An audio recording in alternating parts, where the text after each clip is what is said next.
Do you like movies, comic books, science fiction, and more? Then you come to the right place.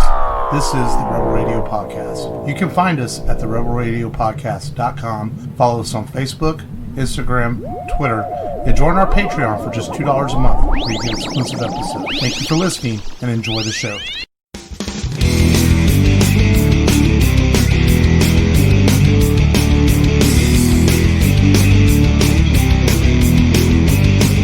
Welcome to another episode of the Rebel Radio Podcast.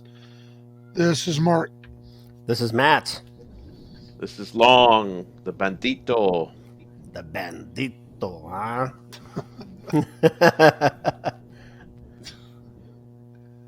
Yeah. That reminds me of a night. Remember the idea we had for that comedy show, Matt?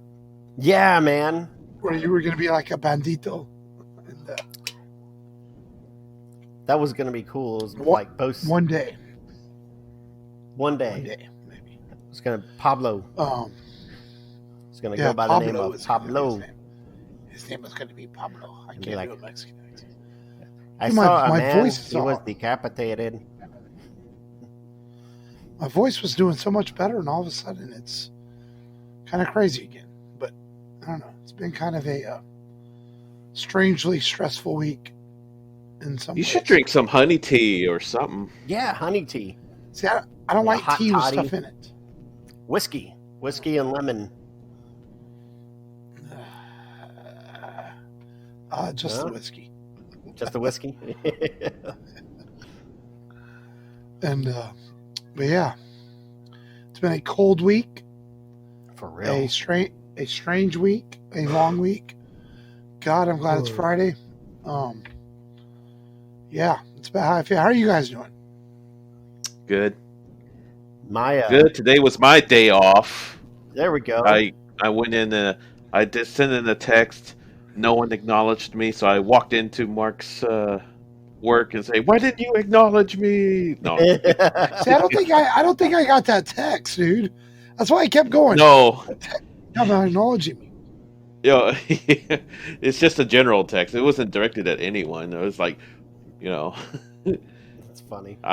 Anyways, Yes. yeah. You came and Today was my day harassed off. me and tried to rape me and harass me at work. Hey, That's what happened. shut up. You, Matt? Dude, so today I'm in the kitchen and I hear like a big old horn, and I'm like, man, that sounds like a fire truck horn. And wife's like, really? And I was like, yeah. I was like, I wonder if it'll come down our street. And then I just hear this, when you can hear one of those big trucks, coming down, you just hear them. And sure enough, it turned on our street. The neighbor left their dryer on, and I guess maybe it was clogged or something. I don't know, but it caught on fire. And their house, part of their garage caught on fire. And one fire truck showed up, then two more, and then two fire marshals. And it was crazy. On your street? Yeah, and they had been hoarded. They had the house right next to me. Like if you're looking at my house, it's the house to the left. And apparently they tried to get the hose through the house because the garage door was stuck down. And they couldn't get it up. But there's so much crap in the house, they couldn't get to the garage, the physical garage door that, with a knob and stuff from inside the house. So they had to take a chainsaw and they friggin' cut a big old rectangular hole into the garage. Jeez. Yeah, dude. You didn't videotape any of this? It's the age of cell phones. Yeah, but it's like I was talking to the neighbor. And I didn't want to be like, oh, whoa, And then you're respecting their privacy, basically. Yeah, I did record, and I was like, hey, I am recording this, but it's just to send to my mom that, I was like, Mom used to live in the house that I bought, and she was like, oh, okay. And I was just like, are you okay? Is the dog okay? Because she had her dog. And she was like, yeah, I was just on virtual school, and I wasn't looking. And the teacher was like, asking us to turn on our video cameras, and they're like, hey, why is there smoke behind you? And she turned around and there's just a bunch of smoke behind her, and I was like, well, at least you got out of the house, And that was kind of it. Just kind of worked my way backed out. It's like probably really awkward for her. But Yeah. crazy, man. Sometimes, yep. When you're just one of those things when you're having a bad day, just remember someone may be having it worse. Exactly. And, yep. That's about the way it goes. Now, it's been a long week, just mentally, and some things going on, some deep down things going on. But this is not a deep psychotherapy show or anything. So we're here to make people hopefully laugh, reminisce about a movie they may have seen, and have a good time. That's what we're here for. Yes. And a good time. And good looking women like Catherine Zeta-Jones in this movie. Yes, absolutely. So, but yeah. And how? But let's get the show going. And was that an agreement, Long, or was that just like move the show forward, Mark? You're yapping too much. It's an agreement with Catherine Zeta-Jones. Okay. The peak of her career. Yes. Making sure. Yeah. Well, Michael Douglas had to go knock her up and keep her pregnant and shit. So but, anyway, all right. Well, let's get the show going then with download this, where we tell people what we watched, streamed, played, checked out this week, and so what has been consumed into your guys' brains this week? You go ahead, Matt. Go ahead. Oh, okay. Sorry. No, you're good. I watched all the Die Hard films, all of them, just because I don't think I ever saw the last one. Yeah, and I wanted to work my way up, and I was just like, man, this sucks, dude, compared to the rest. That's 2 hours of your life you'll never get back, because it is terrible. Yeah, it's bad. So, was Bruce Willis phoning it in that last movie? Kinda, it felt like. I think he was maybe 70%. The script is terrible. It's not even a Die Hard movie. Story. Yeah, it's like, oh yeah, the hostage is really the mastermind. Ah, he's fooled you. And he's in Russia, right? Yeah, he's in Russia. Oh. Yeah, it's pretty terrible. Yeah, you do have what's the actor? I can't remember her name. She was Huntress, that's Long's girl. She's Huntress in Birds of Prey. Oh, Mary Elizabeth Winstead. Mary Elizabeth Winstead. She reprises her role in that movie as his daughter, and I liked her in the movie before. I mean, she was a great depiction of what John McClane's daughter would be, and then you had man, I'm just fumbling with names here. It doesn't really matter because it sucked. Yeah. No, well, the second to last one didn't. That one was great with Kevin Smith as Wizard. Even that one's not that good. It's okay. I thought I liked it. Yeah, I mean, I liked it. It definitely falls like third or fourth on the list of Die Hard riding movies. on the side of an F-14. That was dumb. Yeah. Yeah. That's why I liked it. The vibration of the plane alone would have knocked him off. That's why I liked it. Yes. There were military people who said that was impossible. Yeah. Yeah. I also rented Hackers, and because I just wanted to watch it again, and I don't know what even made me remember Hackers, but I remember Angelina it being Jolie's a big deal. tits. Yes, that's what brought it up. Somehow it got brought up in our conversation. And no, you said you're thinking about doing them. I don't know if I remember that. Yeah, that was a different me back then. This is a new me. That was the me from before I just got yesterday. Here, to quote Logan. That was the me yesterday. Days of Future Past. Yeah. Trying to be like Logan from Days of Future Past. Yeah, that was me. No, yesterday you brought it up for some weird random reason for your birthday movie. Let's tell the show, Matt. And you saw my movies.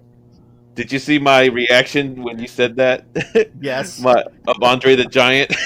Like, no, No, I'm all scared. And It is a very cheesy cult following movie that has some notable quotes, but it's probably not. It's definitely Patreon worthy. I've never heard Patreon anyone movie ever episode. quote that movie ever.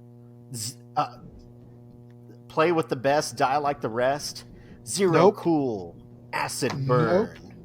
No, crash override. Just you, Matt. I've never seen it. I think I remarked that I think I watched Dragon the Bruce Lee story instead, which was Yeah. a really good movie. That was good. I like that. I like Jason Lee's depiction of Bruce Lee in that movie. Yeah. And but yeah, that Besides was Hackers, Huh? Oh, besides Hackers, yeah, that was about it. I mean, I rented Lethal Weapon and forgot that I ordered it, so haven't watched the rental for Lethal Weapon yet, and then I got all 4 in today on the Blu-ray. So go me, winner, chicken dinner. But yeah, that was about it. yeah. For me, I watched WandaVision, the first 2 episodes today. Nice. They're both just about half an hour long. They're only 20 minutes long, but they have like 5 minutes of freaking credits at the end. 5 or 10 minutes worth of credits. Is there anything at the end of those credits? No. Ah, okay. No. The jury's still out on it. I was kind of half paying attention to it, and just, I don't know, it didn't really hold my attention, but I don't know, it was okay. The first 2 episodes focuses kind of like the first 2 decades of television, sitcom-wise, Mm-hmm. and I really enjoyed Vision in this one. And Wanda is being Wanda with her weird stuff. But yeah, I watched WandaVision. So, yeah, well, hopefully it gets better and better as the weeks go by. I've Have heard. you guys seen it yet?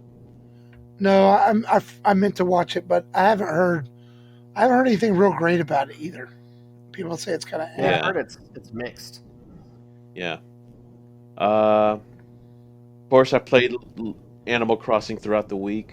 Don't know why. It's just a great game to just wind down from work and not think about it. It's kind of a Mr. Rogers type simulator type game. I don't know. you log in and you talk to the animals. I can see that because I played it on the GameCube, and I can see that, and it makes you just kind of feel good playing it. Yeah, Yeah, yeah. You I'm can have a just bad- collecting.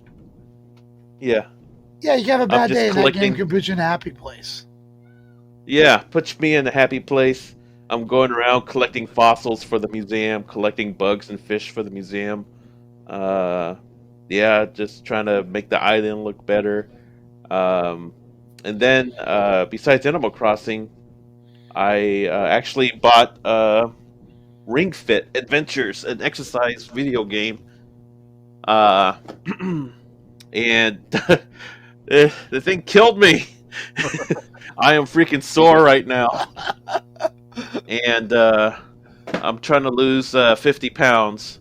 So, Well, you're fixing to have a birthday long, so you get sore as you get older. yeah, I know.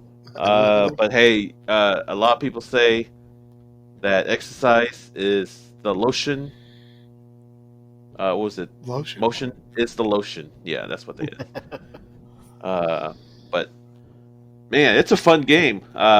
It's a very fun exercise game. I like the way they utilize the ring for you in the game itself, and I probably total workout was 20 minutes, but yeah, I was sweating hard. My Hey, heart we rate should- was like 160. Dang. So We yeah. should do- As soon as Yeah. I get vaccinated, I'm going to join the gym and go a couple days a week. Yeah. But other than Get that, off my ass. but yeah, the Ring Fit Adventures was very hard to find because a lot of people were hearing results were really good, Yeah. and they finally restocked it. And I went to Target and bought myself a copy of it for the Switch. And yeah, I highly recommend it if you don't want a gym membership. So, but yeah, my brother's coming by tomorrow. He works out more than me, a lot regularly than I do. And I said, bring your workout clothes. I want you to try this out. So he's going to try it out tomorrow, and I'm going to see what he thinks of it. Um, Nice. yeah, uh, but yeah, that's my download this. Cool. Um, I really didn't watch jack shit this week that I can think about. I played a lot of Star Wars Galaxies still, playing the Star Wars Galaxies Legends emulator um, a lot with my characters on there. But my PlayStation, I don't even think I turned on this week to really watch much of anything. I keep wanting to rent Tenet. I've got to find time to sit down and watch Tenet, maybe this weekend, because I always watch Christopher Nolan films and sit down and Didn't watch you it. see it already? I haven't seen it.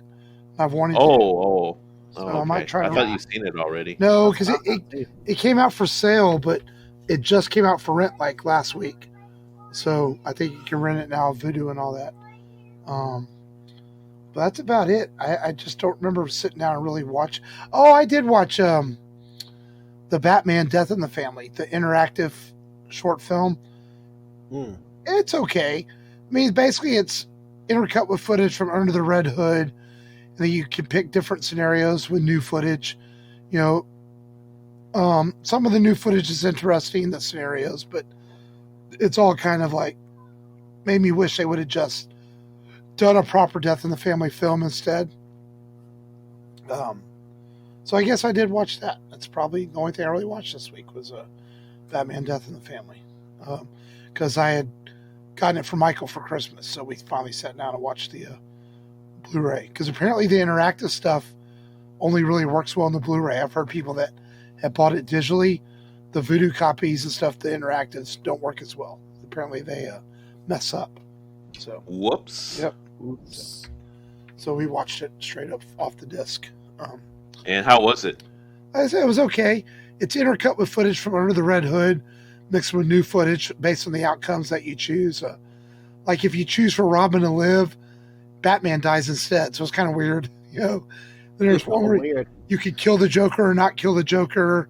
You know, just different outcomes, and there's like 7 different possible endings. And I just watched like a couple of them. Then Michael was kind of going through it and trying to find all the different endings. He was having fun trying to make the different. I mean, there's only like 3 different times you have to make a decision in it, so it's not like it took forever. Yeah. So Yeah. but you know, it was interesting. I'm looking forward to the Soul of the Dragon Batman movie. It comes out in a couple weeks. That one looks kind of cool. It's already out for early release, but I'll wait till the Blu-ray comes out. But it looks kind of 1970s style Batman story, so it looks kind of cool. But yeah, that's it, man. So, well, I guess let's get into today's feature film from 1998. The Mask of Zorro, starring Antonio Banderas and Catherine Zeta-Jones, and directed by GoldenEye's Mark Campbell and Martin Campbell. Mark Campbell. This is a extremely much more fun film than I remember it being, I guess is a good word. I remember watching it, enjoying it, but now I sit back and I'm like, wow, this is actually a pretty fun film. Was originally supposed to come out in 97, but it got pushed into 98 a little bit because a lot of people think because of Titanic, even though the producer said, no, we weren't scared of Titanic. Let's be honest, Titanic was making a shit ton of money, and they didn't want Zorro to get lost. Yeah.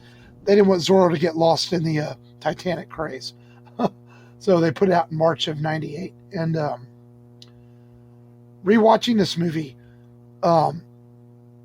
it's one of those movies like you think about like the people that are casting these roles are pretty damn perfect in these roles. That was my first thought on it. It's like Banderas is awesome as Zorro, and Anthony Hopkins as his mentor, and all the cast around him is really well done in this film, and it's definitely a throwback to old adventure films, and but I think that's what makes it work so well. I'm pretty sure I saw this in theaters. I mean, back in the I '90s, did too. late '90s and 2000s, I was going to the movies all the time. So I'm sure I saw this in Same. theaters and really really enjoy this film. And y'all's first thoughts when y'all first saw The Mask of Zorro? Yeah, I thought it was a very fun movie when I saw it in the theaters, and it still holds up. And I remember there was such a likable character in Antonio Banderas' Zorro depiction. Uh, Extremely likable. Uh, yeah, and at that time I had a huge crush with of Captain Zeta-Jones. It's like so beautiful, so beautiful. She still is, and yeah, and Anthony Hopkins was a good mentor role. He definitely brought some gravitas to the movie, and I love how the movie was shot even now, where it doesn't cheat you on the sword fighting scenes at all. Yeah. No quick cuts. It's all wide angle uh, Mhm. sword fighting. So yeah, and Bob Anderson who choreographed the whole thing, the sword fight coordinator who did the Princess Bride, all the Errol Flynn movies, even Star Wars, the original trilogy, Yep. and Lord of the Rings. Yeah, his expertise definitely shined through in the sword fighting, and Antonio Banderas doing his own stunts really adds a sense of believability. So you know, but Matt, since you're half Mexican, why don't you summarize the plot? Yeah. So in the beginning, they're trying to lure uh, Zorro out as a trap. Don Rafael is behind it, and of course, Zorro shows up, saves the day, and goes back to his wife Esmeralda. And Don Rafael shows up at his house and thwarts him. His wife is killed, and then he takes his daughter because he wants to make this man suffer. So he throws him in jail, locks That's Anthony so evil. Hopkins up, takes his daughter, raises her as his own, and then you have this cool redemption story uh, with uh, with Joaquin and his journey on becoming Zorro, and not just this man full of vengeance and fury. And he gets taught many lessons not to strike in anger. He learns to become a gentleman, which is something he definitely wasn't at the beginning of the film. And you start rooting for him, like you said, Long. His depiction of Zorro, it becomes less about revenge and more about being a symbol for the people. He's much more different. I love Batman, but he's much more different than Batman. He is for the people, and Batman's motivated more by vengeance and his parents' death. Yeah. And, A and little side note. Joaquin is actually uh, a historical figure yeah, named Joaquin Murrieta, Mhm. and he is widely believed to be the main inspiration for the character of Zorro. yeah. During the California Gold Rush, he was Yep. robbed and left for dead, and he led a group of men and beat up bandits and stuff. And he swore that they would feel his vengeance, and they did. And he is a historical figure. Um, and yeah, much believed to be the inspiration of Zorro, much like Teddy Roosevelt was believed to be the inspiration for Batman. Whether that's true or not about the Batman thing, no one knows. But hey, it'd definitely be cool if it was. But to go on, they uncover a plot. First, this is about getting back at De La Vega, not De La Vega, Don Rafael. But they uncover a plot to steal gold from Santa Ana right from under his nose and use it to buy, their California from him. But it's thwarted by Zorro The and same Santa Ana that went to Texas. same Santa Ana that goes Oh, to okay. Texas. To quash the revolution in Hmm. Texas. The Okay, I Alamo got. with the Mexicans and the Texicans. Yeah, Okay. well, and originally they were going to have Santa appear in the film, but they ended up cutting those parts out. So he's just mentioned by name instead. Yeah. Yep. And the movie, like you said, I mean, Antonio Banderas has it all. he's got the charm. He can fight. He can dance. The dancing scene is very impressive, even though it's nothing. Nothing crazy. It's not. They're not. Flipping on their heads and stuff. But he is he's a very astute dancer, obviously, and he became a very good sword fighter as a result of all the training that he had to do and his dedication to do his own stunts. And I'm glad they kept the whip in here, because I guess director, Martin, or is it Michael? Martin Campbell. Martin Campbell. I almost thought it was Michael Campbell, but I guess he wanted to scrap the whip, and Anthony Hopkins had done some training with the whip and thought, hey, let's keep it in. Thought it'd be great. And Hopkins says that the whip is synonymous with all the Zorros before in the film. So why should we try to get rid of it? Yeah. So definitely a tool that Zorro needs in his arsenal. Yeah. But man, just like you said, an awesome film. Even the guy, like everyone after this film went on to have tons of movies thrown at him. They wanted to cast them in everything because this movie made so much, had so much success. Well, you missed a major plot point. Summarizing? Well, you missed a major plot point in the film where Elena, who Don Rafael raises as his own daughter, turns out that was obviously Diego's daughter that he had kidnapped, and of course, then Zorro falls in love with her. So. Yeah. Oh yes, yeah. That is a good plot point to have in there. Played by the Catherine Zeta-Jones. And then he's like pretending to be the priest when he's pretending to be the priest. Which one of the most sacred commandments did you break? Yeah. I had feelings for a man. It's like, what did you think about him? Did you like his beard? Yeah. Antonio is really good in this film, and the actor who played Don Rafael had a hard time acting against him and being mean to him because Antonio Banderas is apparently extremely nice to everyone, and so it's hard for them to show ill will to him even as an actor. That's funny. Well, I can't be mean to this guy. Had to act his butt off. What's funny is Robert Rodriguez almost directed this film, and he was gonna cast Antonio also, but he wanted Salma Hayek to play Elena, which I think would have been good. I mean, but Catherine wouldn't have had the success that she had, right? Going after this. She went on to do Entrapment. Yeah. Mm-hmm. So Sean Connery. Spielberg almost directed this too, but he ended up staying on as a producer. Yeah. Wow. Yeah. And Raul Julia was going to be Diego de la Vega, but he passed away. Yep. Oh yeah. Before the movie started rolling. That's crazy, man. It's like Martin comes in and he like sets a new tone for the Bond franchise. He comes in and he revitalizes the Zorro franchise, and then he does Bond another solid and revitalizes them again. Right.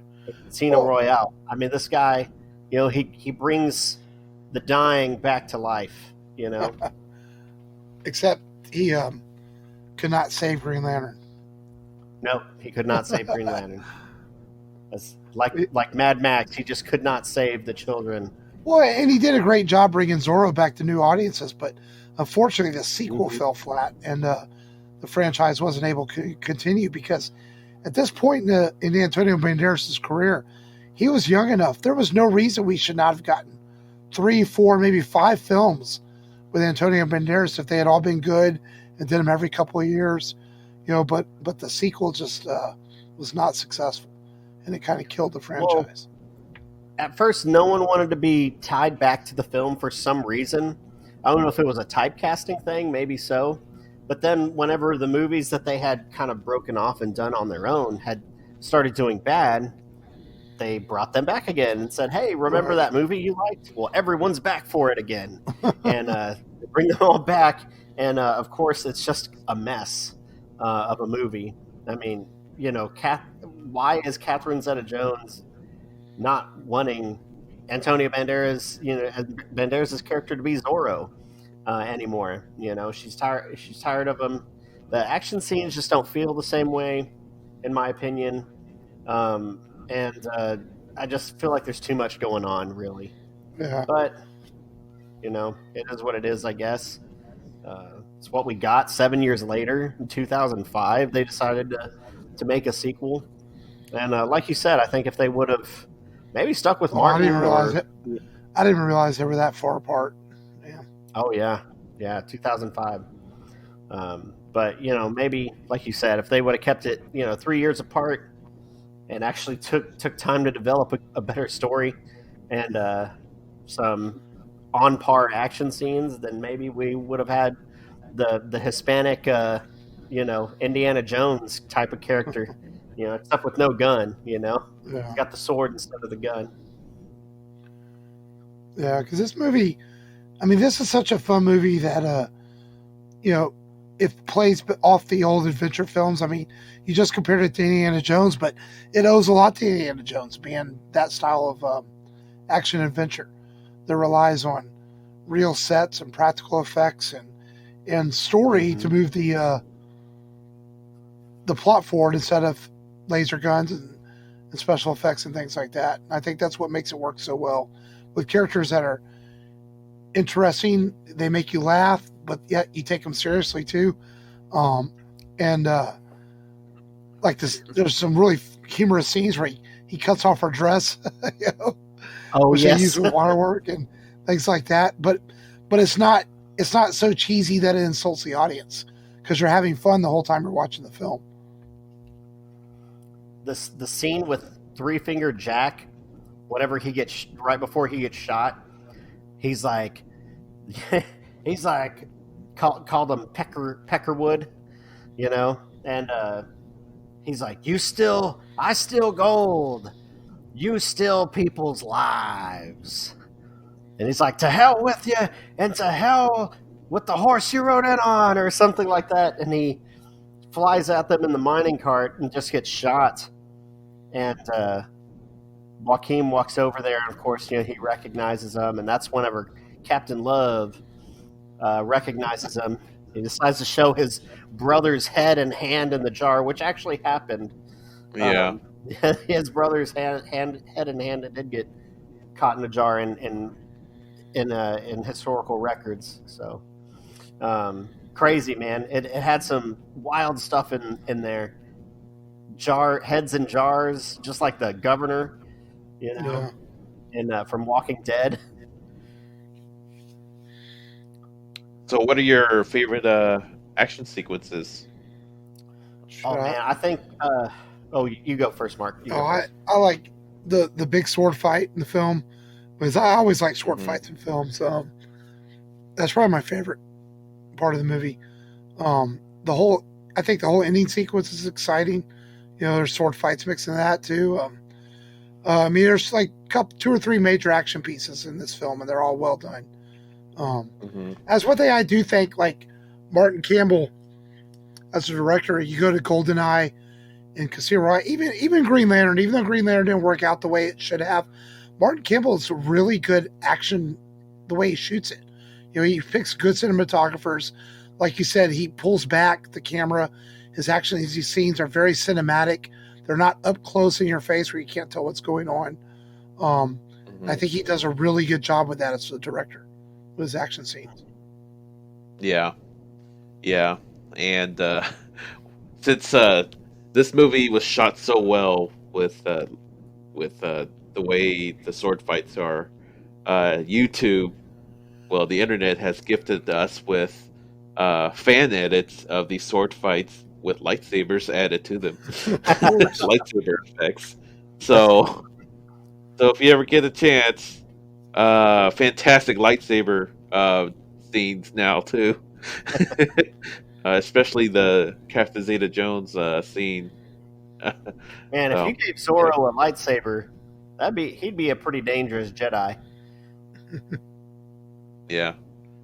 Well, without the use of the Force. But yeah, Yeah, yeah. Kind of like the Moff or got the yeah. so yeah, how would you guys score this movie?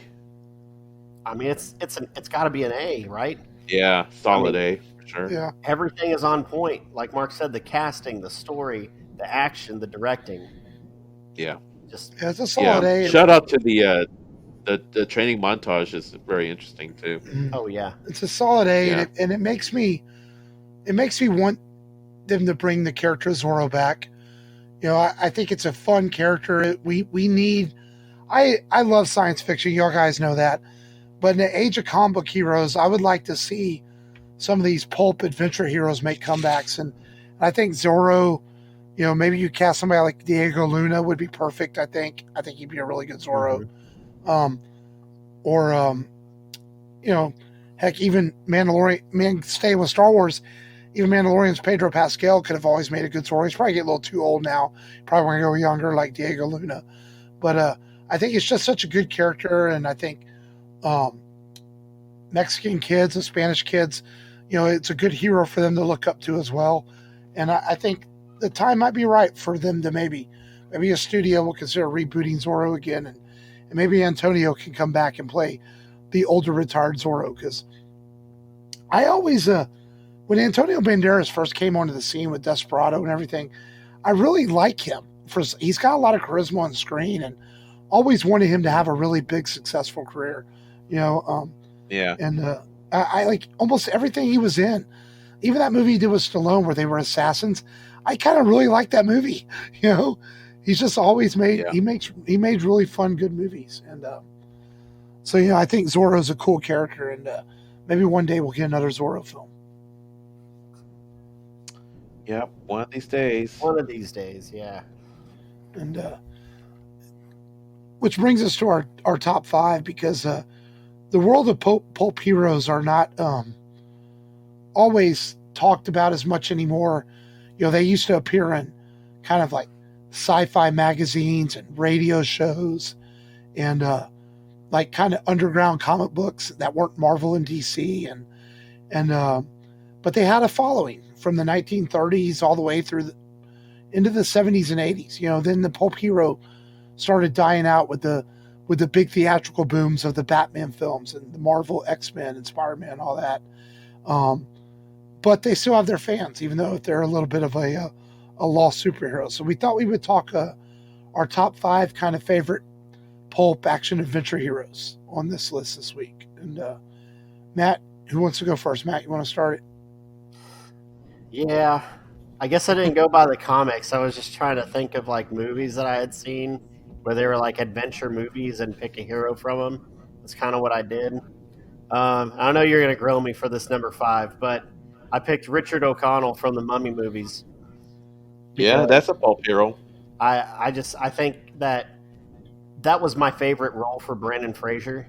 I kind of liked him as this kind of goofy, gunslinger type, and I don't think he was trying to be goofy, but he came off as it with his antics. But O'Connell, I think he deserves it for that 6-shooter slinging, mummy killing. Yeah, I see it's a little bit of Doc Samson in him. Yeah. Yeah. Who's next? You. Number 5 for me is Flash Gordon. That's definitely a classic pulp hero.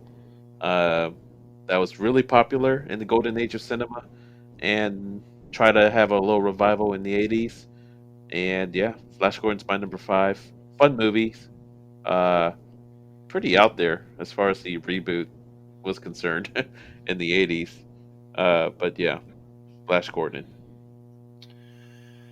And number 5, I have The Shadow. Ooh. The Shadow Knows. I actually, the Alec Baldwin movie could have been better. I became a fan of The Shadow by listening to my old radio shows. That was kind of more of my familiarity with it.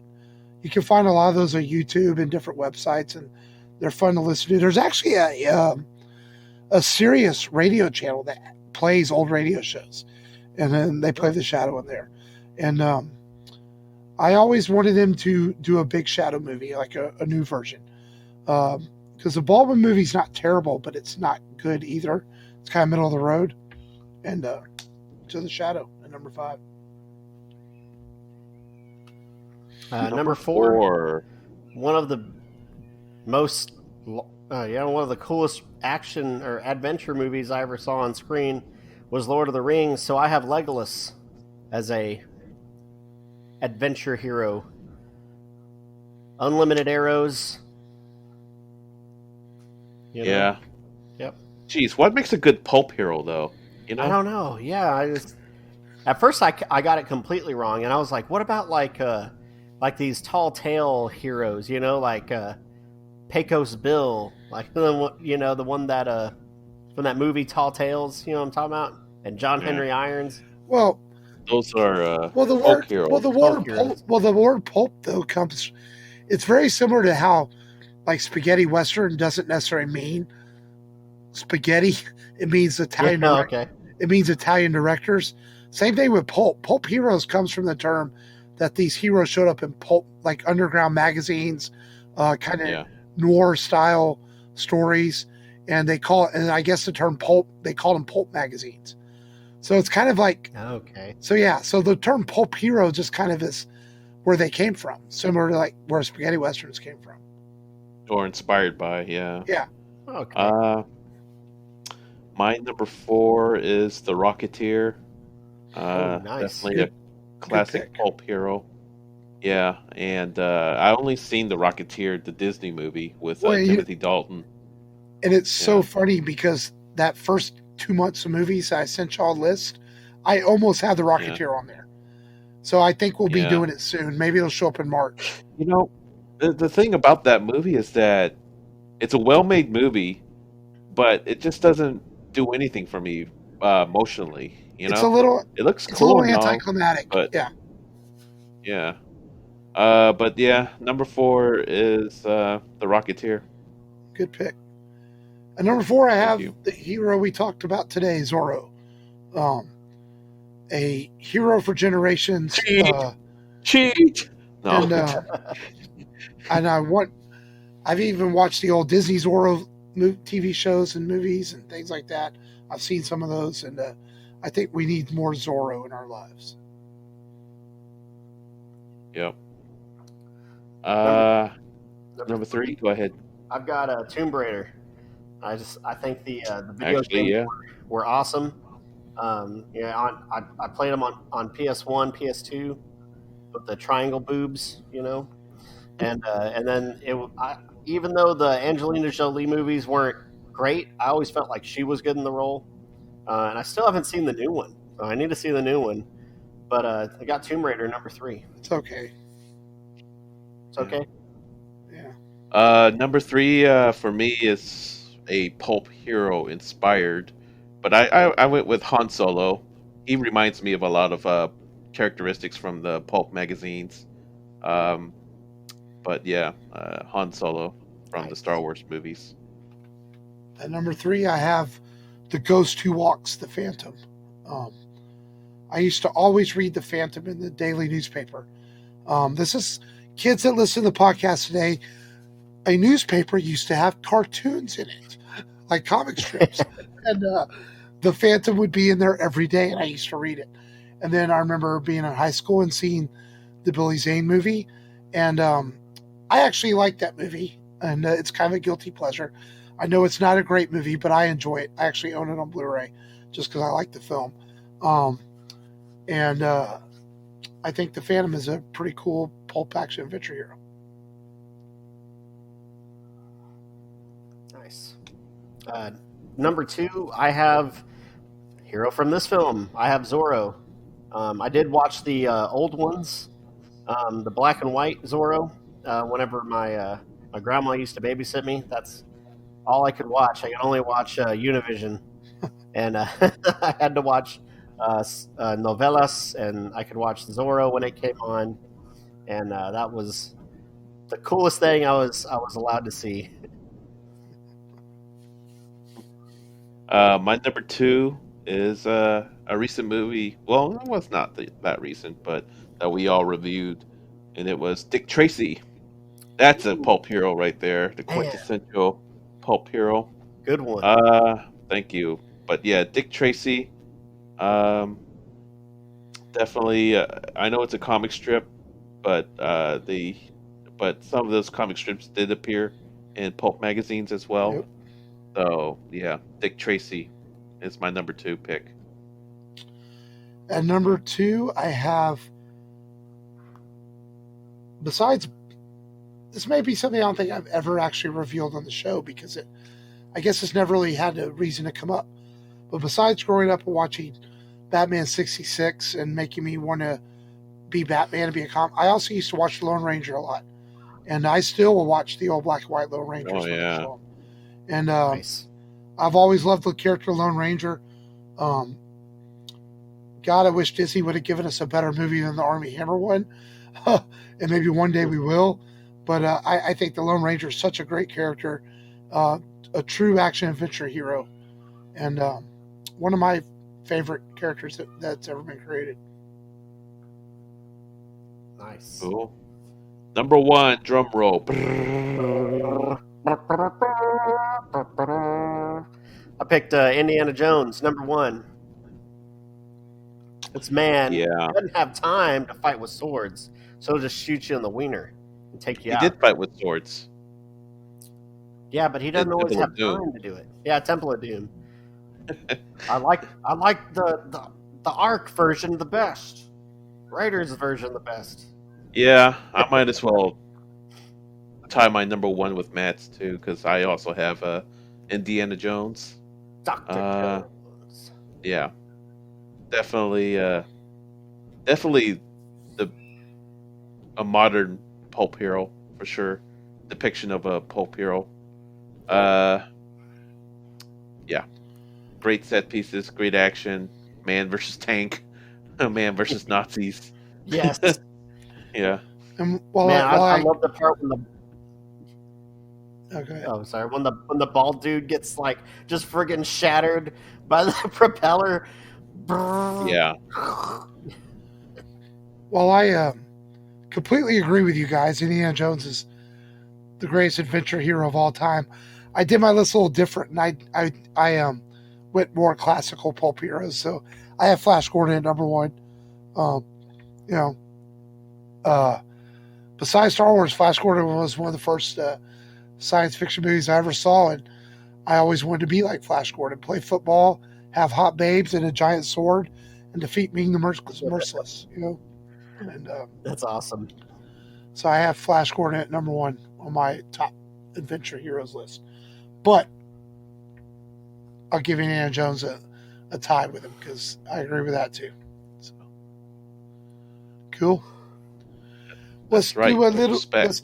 Let's do a little bit of news. There's not a whole lot. Chris Evans is in talks apparently to return as Captain America. Word is that it's not for full films. There's not going to be a Captain America 4. These are going to be appearances in different Marvel films over the next few years. And people were saying, well, what about Endgame and the way it ended? Well, they're dealing with the multiverse and things like that. So, or they're headed that way. So we could see how this works with Chris coming back.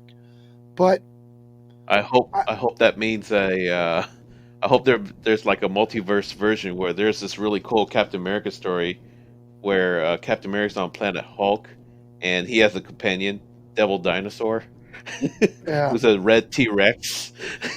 It's like Captain America's riding around with a red T-Rex trying to survive on planet Hulk. It's like, oh my god, I want to see that. Someone on Facebook said that. Does this mean we're going to get the T-Rex? Yeah. So yeah, I trust Marvel that they're not going to ruin the perfect ending that Cap had in Endgame, that they'll bring him back in a way that it makes sense. At this point, it's hard not to trust Marvel and what they do. Yeah. So we'll see where they go with it.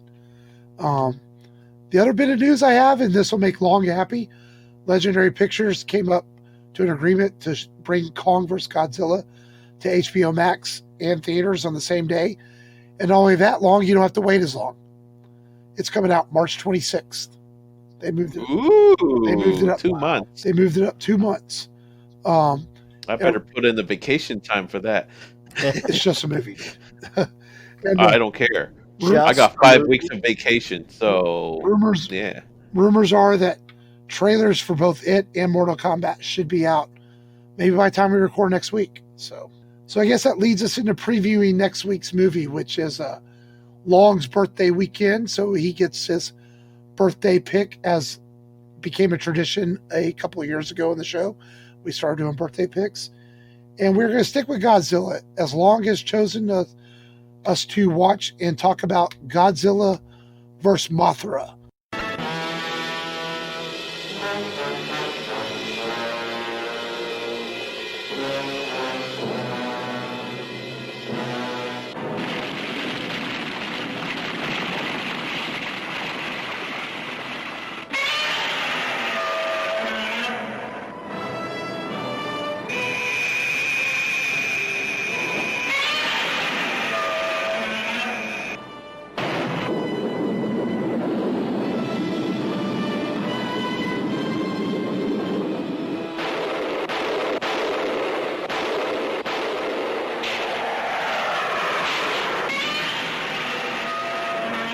It looks innocent as a gigantic egg, but its unseen powers are so great that its worshippers beg the thing's indulgence in self-abasing ceremonies.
The original 1964 version, right? Yeah. So Godzilla vs. Mothra on next week's show. Yeah. I've never seen this, or at least I may have seen it and didn't realize I was watching it, because I've seen a lot of the Godzilla films growing up. So it'll be like watching it for the first time. So, Yeah. one of your favorites? Gosh, and it is the very first genre movie I've ever watched in my entire life. For me, before there was Star Wars, there was Star Trek, and before Star Trek, there was Bond, and before all these franchises that I ever saw, this Godzilla movie is what introduced me to the world of fantastical movie making. So I'm want to share basically the movie that started it all for me for any kind of science fiction and fantasy movie out there. So yeah, and I hope you guys enjoy it. And it's one of those few movies that have a really good English dub too, but HBO Max only has the subtitle version, I think. But I don't know if there's an option to switch languages or not. So, anyways, I hope you guys enjoy it. And yeah, Godzilla vs. Mothra, 1964. That'll be fun. And before we get out of here, I want people to know that we are reformatting our Patreon, where you will get 2 episodes a month. The first episode for January is ready to go, and I will have that out possibly the same day that people get this new episode. And for just $2 a month now, you get 2 episodes a month. So go to the RubberRadioPodcast.com and click that Patreon link if you feel like having something else to escape to in 2021 as we continue to move forward in this pandemic world. And that's all we got this week. So just stay safe out there. And then thank you as always for listening. And until next week, when we get to wish Long a happy birthday, Thanks, as always, for listening. This has been Mark. This has been Matt. This is Long. Gay Blade. I don't know. On that note, remember, as always, just go there and do it. Go there and do it.